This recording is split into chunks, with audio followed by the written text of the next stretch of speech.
We have just emailed you an offer to settle your case, and every client asks, should I accept this offer? This video answers this question and the other most frequently asked questions. The decision framework.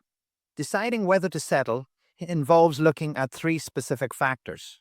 At our firm, we follow a strict policy to ensure you get the best possible outcome. When we advise to accept, if your dominant injury has been identified correctly by the insurers and the offer falls within the range outlined in the Judicial Council's Personal Injuries Guidelines 2021, then our advice is to accept the offer.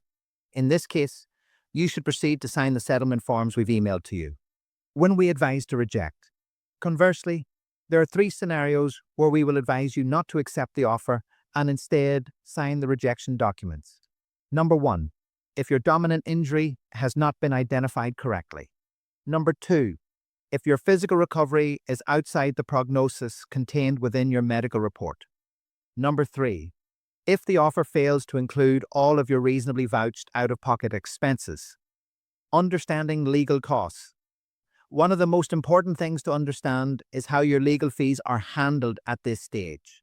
It is important to note that any offer from the defendant's insurance company may only make a contribution toward your legal costs. Because your claim is being dealt with by the Injuries Resolution Board, there is no legal entitlement to full recovery of legal costs. The IRB is a statutory, non-adversarial process designed to operate with little or no legal involvement, and it has no power to award costs.